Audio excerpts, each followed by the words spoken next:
Good afternoon, ladies and gentlemen. After that introduction, I think I'll probably get straight into the singing.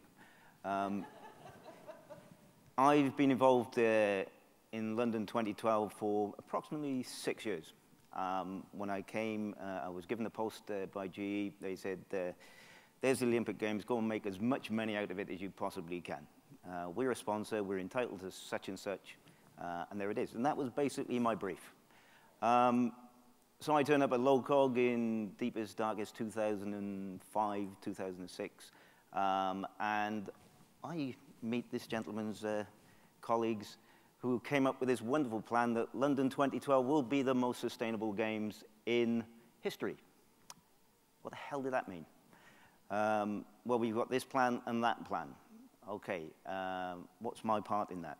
Now, my company has a program called Eco-Imagination. It's built around the precepts that everything that we build and design in future from 2005 onwards would actually perform better, burn less carbon, be more energy efficient than anything that we'd ever done before. Right, good starting place. Anything that I sell into the Olympics will meet that criteria.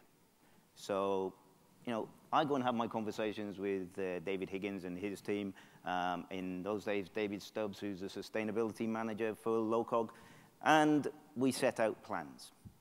The one thing that stunned me was nobody had ever talked to a technology company.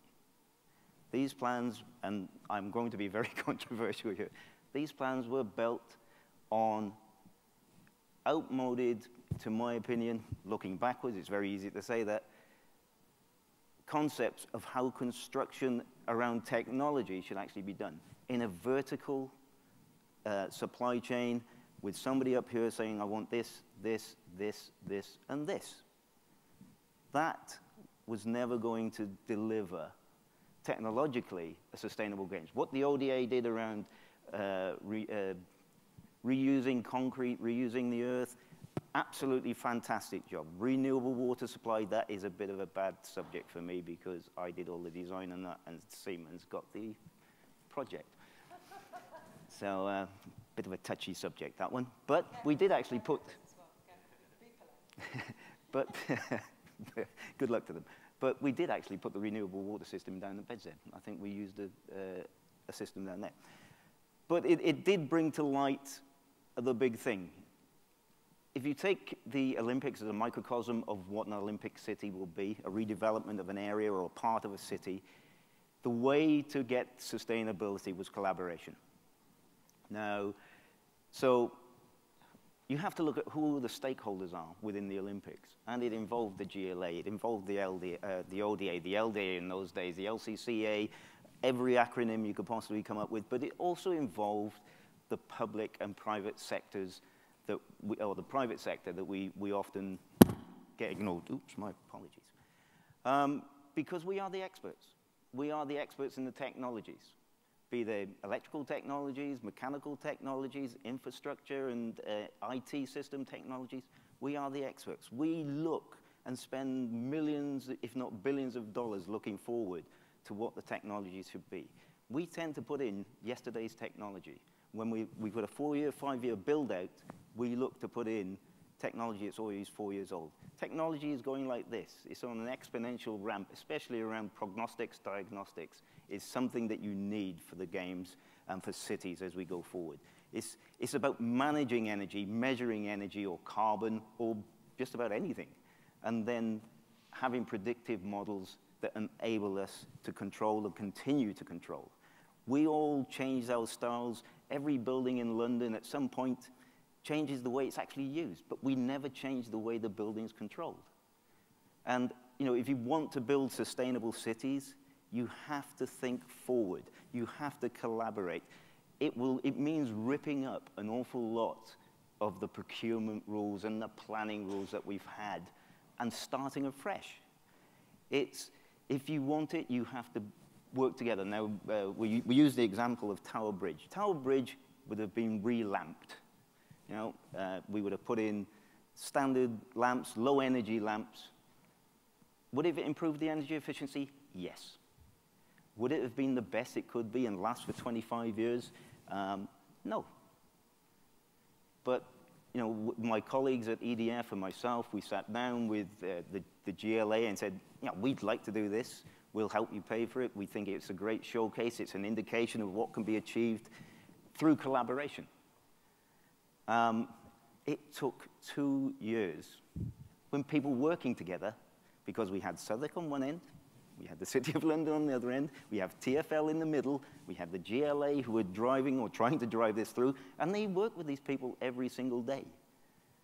But the difficulty in making these things happen, and this is for a set of lights on a bridge, one piece of roadway which is about 600 yards long. If you want to build sustainable cities, you've got to be more imaginative. You've got to break down these barriers. And I think as my job evolved in the Olympics, I mean, now I'm preaching, I actually evolved my job that I now look after cities and urbanizations. And we're taking everything we learned here, and in Rio, they've set up a team very similar to mine. They're now ahead of the game. They're already planning what they're trying to do in Rio. They're working with the city already. They're working with the delivery authorities. They're working with the Rio organizing committee. They didn't want to call it ROCOG. And the whole approach is different. There was one city that was mentioned that if you actually study it, doesn't hold up, is Masdar City. I'm sorry, but you know, Stockholm and the Scandinavian countries, Masdar has got a fundamental problem. It's a beautiful city, it doesn't burn much carbon, and it does this, that, and the other, but it's a soulless place. The sense of community is not there. And this is the feedback I'm getting back from the Middle East. But when we're talking about urbanizations, we're working on a project where the local authority is the key driver. I've got 2 minutes now as well. Is the key driver. The local authority doesn't have to invest any money. All it has to do is invest time and basically get all the hurdles out of the way to enable the private developer, the private sector, all the finance. There's no investment that enables us to bring a sustainable power station, which is a renewable power station, a combination of low carbon renewable energy, into a park. But alongside that, it enables developments that now have a statutory requirement for 30% less carbon, 30% more energy efficiency to happen. It's actually, it makes sense. I mean, everybody out there says, well, if we work together, we'll be able to do this.